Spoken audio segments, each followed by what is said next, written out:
रंग रंग के फूलों से रिलमिल हंस रही सखियां मटर खड़ी, मखमली पेटियों सी लटकी छीमियां छिपाए बीज लड़ी। फिरती है रंग रंग की तितली, रंग रंग के फूलों पर सुंदर, फूले फिरते हों फूल स्वयं, उड़ उड़ वृंतों से वृंतों पर। अब इसके शब्दार्थ हो गए रिलमिल मिलजुल कर, पेटियां पिटारे, छीमियां फलियां, बीज बीजों की पंक्ति, वृंतों डंठल। अब इसमें अर्थ हो गया इसका कि कवि सुमित्रा नंदन पंत जी, कवि का नाम हो गया सुमित्रा नंदन पंत, कविता हो गई ग्राम श्री, गांव की शोभा, श्री मैंने शोभा। अब अर्थ हो गया कवि पंत जी खेतों में चारों ओर अनेक प्रकार के रंग बिरंगे फूल, कहते हैं कि खेतों में अनेक प्रकार के रंग बिरंगे फूल खिले हुए हैं और उनके बीच में उनके साथ लगी हुई मटर की फसल इस प्रकार खड़ी हंस रही है, मानो कोई सखी अपनी सजी हुई सखियों को देख करके प्रसन्नता से हंस रही हो। कहीं मखमली पिटारों के समान फलियां लटक रही हैं, जिनमें बीजों की लड़ियां छुपी हुई हैं। अनेक प्रकार के सुंदर सुंदर फूल खिले हुए हैं और उन अनेक प्रकार के फूलों पर रंग बिरंगी तितलियां उड़ रही हैं। उन्हें देख करके ऐसा लगता है मानो फूल ही प्रसन्नता से उड़ उड़ करके एक डंठल से दूसरे डंठल पर डोल रहे हैं, घूम रहे हैं। अब तीसरा प्रश्न हो गया, पद्यांश का भाव सौंदर्य स्पष्ट कीजिए। तो इस पद्यांश में अनेक प्रकार के फूलों के बीच में सुशोभित मटर की खड़ी फसल तथा उन पर मंडराती तितलियों का अत्यंत सुंदर एवं मनोहारी चित्र कवि ने हमारे सामने प्रस्तुत किया है। अगला प्रश्न हो गया कि मटर की फसल के सौंदर्य का वर्णन कीजिए। तो मटर की फसल विविध प्रकार के रंगों से सुशोभित है और इस प्रकार के सजे हुए वातावरण में उसका सौंदर्य अत्यंत अद्भुत और मनोहारी है। उसकी दानों से भरी जो फलियां हैं उस मटर की, वह मखमली पिटारों के समान सुशोभित हो रही हैं। अगला प्रश्न हो गया कि रंग बिरंगी तितलियों की शोभा का वर्णन कीजिए। तो रंग बिरंगी तितलियां विभिन्न प्रकार के फूलों पर इस प्रकार सुशोभित हो रही हैं, मानो फूलों पर फूल ही स्वयं मंडरा रहे हों। ऐसा लग रहा है उन तितलियों को देख करके कि एक फूल दूसरे फूल पर उड़ उड़ करके मंडरा रहा है। अगला प्रश्न हो गया, फूल स्वयं क्यों वृंतों पर उड़ते फिरते प्रतीत होते हैं। तो फूल एक वृंत से दूसरे वृंत पर उड़ते फिरते प्रतीत हो रहे हैं। इसका कारण है कि उड़ती हुई तितलियां फूलों के जैसी रंग बिरंगी हैं और वे स्वयं ही फूलों के समान प्रतीत होती हैं। इसलिए जब वे एक वृंत से, एक डंठल से दूसरे वृंत पर उड़ती फिरती हैं तो ऐसा प्रतीत होता है मानो स्वयं फूल ही एक वृंत से दूसरे वृंत पर उड़ते फिर रहे हैं। अगला प्रश्न हो गया,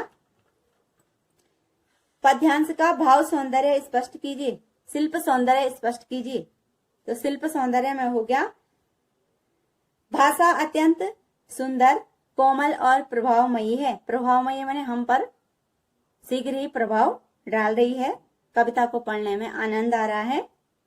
और रंग रंग की आवृत्ति एक से अधिक बार हुई है और उड़ उड़ कर एक से अधिक बार हुई है, इसलिए पुनरुक्ति प्रकाश अलंकार हो गया।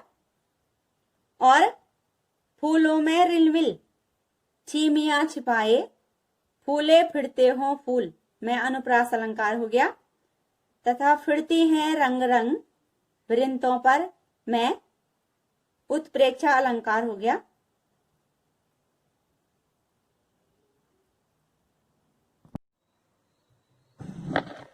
अब रजत स्वर्ण मंजरियों से लद गई आम्र तरु की डाली, झर रहे ढाक पीपल के दल, हो उठी कोकिला मतवाली, महके कटहल मुकलित जामुन, जंगल में झरबेरी झूली, फूले आड़ो नीम दाड़िम, आलू गोभी बैंगन मूली। कवि का नाम हो गया सुमित्रा नंदन पंत, कविता का नाम हो गया ग्रामश्री। अब इसके शब्दार्थ हो गए, रजत चांदी, स्वर्ण सोना, मंजरी आम की जो बौरें होती हैं, आम्र आम, तरु वृक्ष, झर रहे गिर रहे हैं, दल पत्ते, कोकिला कोयल, मतवाली पगली बोराई सी, मुकलित अध खुला या अध खिला हुआ, दाड़िम अनार। कवि कहते हैं कि आशय हो गया, अर्थ हो गया।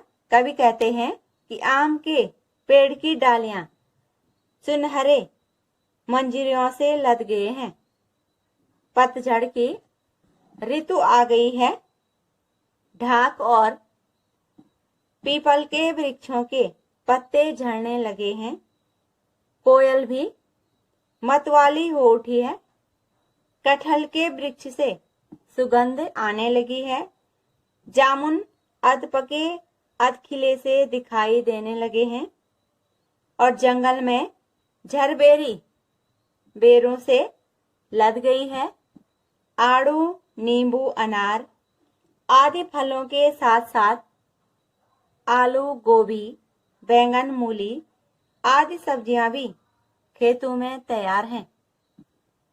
अब इसका तीसरा प्रश्न हो गया, आम के वृक्ष का सौंदर्य अपने शब्दों में लिखिए। तो आम के पेड़ों की डालियां सुनहरे बौरों से भर गई हैं, उनमें बौरें आ गई हैं, और आम की डाल पर इतनी अधिक मंजरियां उगाई हैं मानो डालें उनसे लद गई हों। अगला प्रश्न, पद्यांश के आधार पर बताइए यह किस ऋतु का वर्णन है। तो यह वर्णन शिशिर ऋतु का है, जब आम के वृक्षों में पत्ते झड़ने लगते हैं और फिर नए नए बौर उन वृक्षों की डालियों को घेर लेती हैं, उनमें बौरें आने लगती हैं। अगला प्रश्न, इस ऋतु में कौन कौन से फल और सब्जियां उगी। तो इस ऋतु में जामुन आड़ू अनार झरबेरी बेर आदि के फल उगे और आलू गोभी बैंगन मूली कटहल आदि सब्जियां उगी। अगला प्रश्न, इस ऋतु में किन वृक्षों के पत्ते झड़ रहे हैं। इस ऋतु में ढाक और पीपल वृक्ष के पत्ते झड़ रहे हैं। अगला प्रश्न, कोकिला मतवाली क्यों हो उठी। तो कोकिला आम्र मंजरियों की हल्की हल्की भीनी भीनी खुशबू से मतवाली हो उठी है, और वह प्रसन्नता से अत्यधिक खुश होकर के कूक रही है। अगला प्रश्न, कविता का भाव सौंदर्य स्पष्ट कीजिए। तो उपर्युक्त पद्यांश में लहलहाती फसलों का अत्यंत सुंदर वर्णन किया गया है। आम की सुगंधित मंजरियों के साथ साथ फलों सब्जियों की सुगंध का बड़ा स्वाभाविक वर्णन कवि ने किया है। और गांव की संपन्नता श्री को साकार रूप में, जो वहां की शोभा है, उसको साकार रूप में हमारे सामने कवि ने प्रस्तुत किया है। अगला प्रश्न हो गया, कविता का शिल्प सौंदर्य स्पष्ट कीजिए। तो पहला हो गया, आम की मंजरियों के लिए रजत स्वर्ण विशेषण का कवि ने बड़ा मनोरम प्रयोग किया है। ढाक और पीपल के पत्तों का झरना सुंदर नेत्रों का या चक्षुओं का बिंब है। कोयल का कूकना श्रवण बिंब है। भाषा अत्यंत सरल और सहज है तथा स्वर्ण मंजरियों, आम्रतरु, पीपल के दल, कोकिला मतवाली, कटहल मुकुलित में अनुप्रास अलंकार हो गया तथा तुक का निर्वाह कवि ने किया है, जैसे डाली, मतवाली, झूली, मूली आदि। पीले मीठे अमरूदों से अब लाल लाल चित्तियां पड़ी, पक गए सुनहरे मधुर बेर। अमली के तरु की डाल जड़ी, लहलह पालक महमह धनिया, लौकी ओ सेम फैली, मखमली टमाटर हुए लाल, मिर्चों की बड़ी हरी थैली। कवि कहते हैं कि पीले और मीठे अमरूद पक करके तैयार हो गए हैं और उन पर लाल लाल चित्तियां पड़ गई हैं, जो कि उनके पकने की निशानी है। बेर भी सुनहरे और पक करके मीठे हो गए हैं। छोटे छोटे आंवलों से पेड़ की डालियां लद गई हैं। पालक के पत्ते खेतों में लहलहा रहे हैं। धनिया भी महमह करके अपनी जो खुशबू है उसको बिखेर रहा है। लौकी और सेम की बेलें फलदार हो गई हैं और खूब फैल गई हैं। मखमल के समान कोमल टमाटर भी पक करके लाल हो गए हैं और जगह जगह अनेक स्थानों पर मिर्चों के गुच्छे बड़ी थैली के समान लटक रहे हैं। अब इसके शब्दार्थ हो गए। चित्तियां चकते या निशान, जो कि उनके पकने अमरूदों के पकने के निशान होते हैं। सुनहले सोने के रंग के समान। आंवली छोटे छोटे आंवले। जड़ी लद गई हैं। लहलह खूब लहलाता हुआ। महमह खूब सुगंध देता हुआ। अब इसका शिल्प सौंदर्य हो गया। भाषा अत्यंत कोमल, सरस और मधुर है तथा लौ वर्ण की आवृत्ति एक से अधिक बार हुई है और अनुप्रास अलंकार का कवि ने अधिक प्रयोग किया है। मधुर बेर, लहलह पालक, फली फैली मखमली टमाटर और मिर्चों की बड़ी हरी थैली में वाचक शब्द की के साथ उपमा अलंकार है तथा कवि ने संक्षिप्तता में क्रिया के जो उपमान है उनका प्रयोग किया है, जैसे पड़ी, जड़ी, फैली, फली आदि। अब प्रश्न है, कविता का भाव सौंदर्य लिखिए। तो भाव सौंदर्य में हो गया कि फलों और सब्जियों के स्वाभाविक स्वरूप और गंध आदि का कवि ने अत्यंत स्वाभाविक ढंग से वर्णन किया है और कवि ने फलों और सब्जियों की ताजगी और स्वाद को जीवंत कर दिया है, वो हमारे सामने प्रस्तुत किया है। दूसरा प्रश्न हो गया कि पद्यांश का भाव सौंदर्य स्पष्ट कीजिए। तो पद्यांश में फलों और सब्जियों के स्वाभाविक स्वरूप, गंध और उनकी मधुरता का वर्णन किया गया है। कवि ने इस वर्णन में फलों और सब्जियों की ताजगी और स्वाद से जीवंत, उनमें मन, जो हमारा मन है वह जीवंत हो उठा है। अगला प्रश्न हो गया, कविता का शिल्प सौंदर्य स्पष्ट कीजिए। तो पहला हो गया, भाषा अत्यंत सरल, सुमधुर तथा कोमल है। दूसरा हो गया, लौ लौ वर्ण की आवृत्ति अधिक बार हुई है और उसकी आवृत्ति से एक विशेष ध्वनि प्रभाव उत्पन्न हो रहा है तथा अनुप्रास अलंकार का कवि ने प्रयोग किया है। मधुर वेर, लह लह पालक, फली लौकी, मखमली टमाटर आदि में अनुप्रास अलंकार है तथा मिर्चों की बड़ी हरी थैली में वाचक शब्द की के साथ उपमा अलंकार है।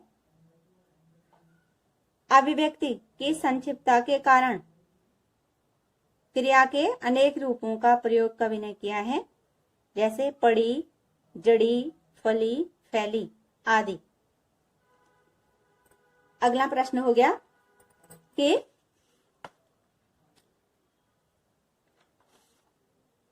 कवि ने किन सब्जियों का वर्णन इस पद्यांश में किया है। तो कवि ने पालक, धनिया, लौकी, सेम, टमाटर, मिर्च नामक सब्जियों का वर्णन इस पद्यांश में किया है। अगला प्रश्न, सब्जियों की कौन कौन सी विशेषताएं कवि ने वर्णित की हैं। तो सब्जियों की विशेषताएं वर्णित करते हुए कवि कहते हैं कि वे भरपूर मात्रा में उगी हैं और खेतों में खूब फल फूल रखी हैं। इसके अतिरिक्त पालक लहला रहा है, धनिया महक रहा है, धनिया अपनी खुशबू दे रहा है, टमाटर मखमली अर्थात बहुत कोमल हैं और वे स्वाभाविक रूप से पूरी तरह पक करके लाल हो गए हैं। अगला प्रश्न, लह लह और मह मह शब्दों का आशय स्पष्ट कीजिए। तो लह लह का आशय है लहलहाना तथा अधिक मात्रा में उगकर हवा के झोंकों से इधर उधर हिलना, उसको कहते हैं लह लह। और मह मह का आशय है कि सुगंध या महक को चारों ओर फैल जाना। जो धनिया की महक है वह चारों ओर फैल गई थी, इसलिए कवि ने उसको मह मह शब्द कह करके प्रयोग किया है।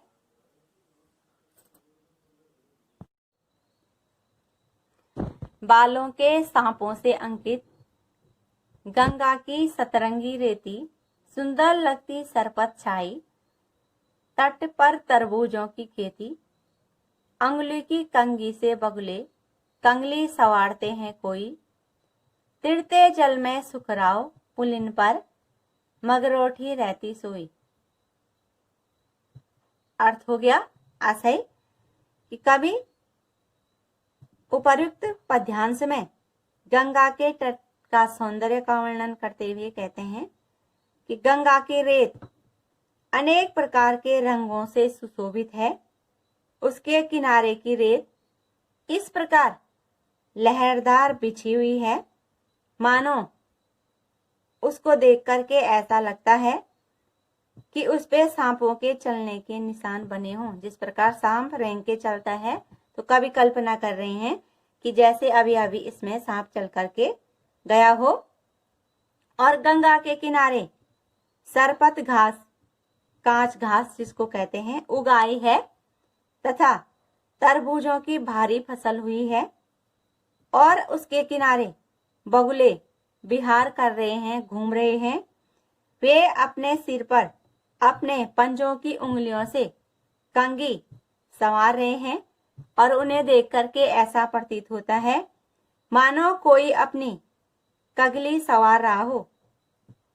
चक्र वाक पक्षी नदी के बहते हुए जल में तैर रहे हैं और नदी के किनारे पर मगरौठी नामक पक्षी आनंद से सोई हुई है।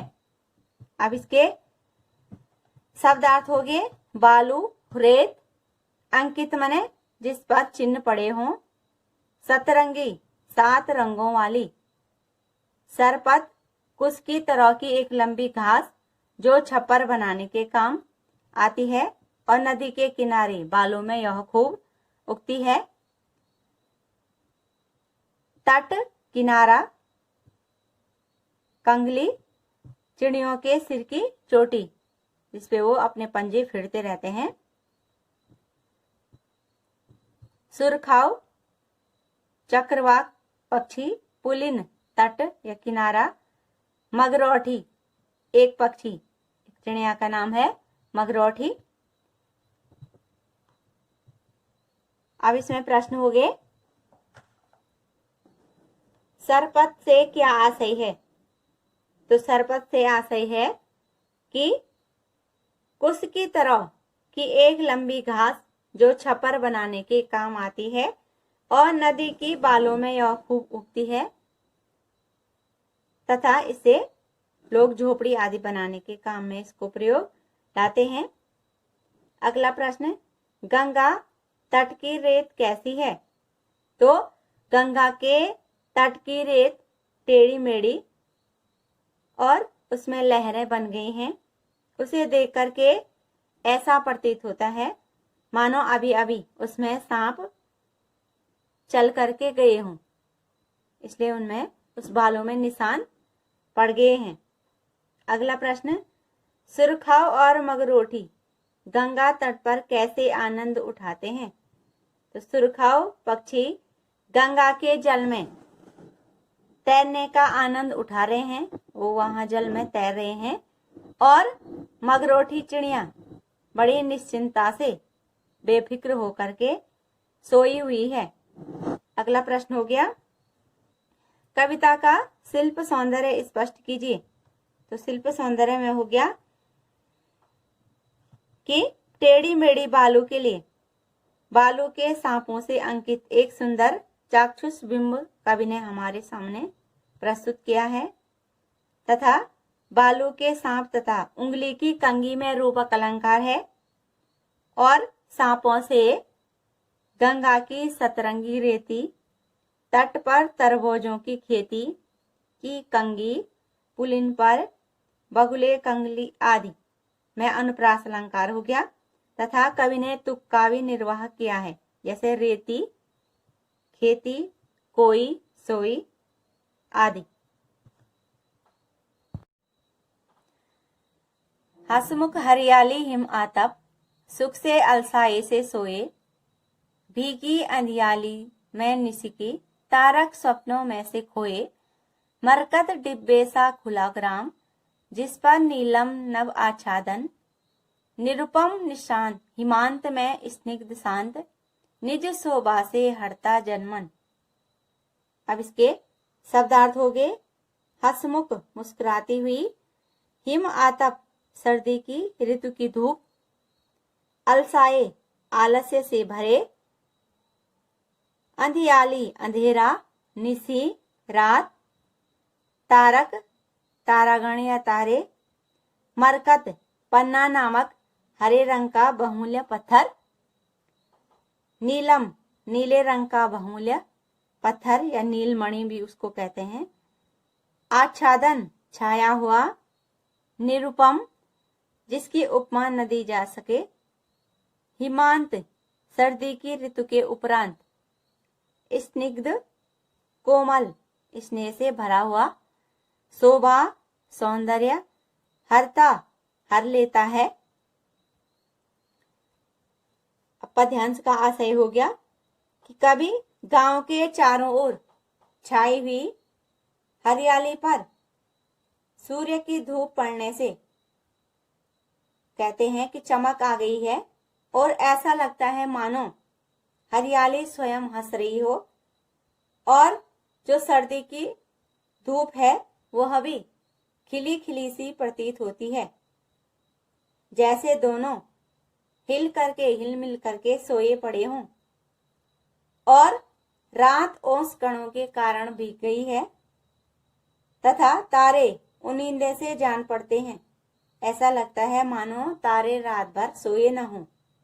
इस प्रकार प्रकृति के सौंदर्य से संपन्न गांव की शोभा पन्ने के खुले डिब्बे जैसी लग रही है और उस पर नीला आसमान ऐसा सुंदर लग रहा है मानो पन्ने के डिब्बे पर नीला आंचल ढका हुआ हो।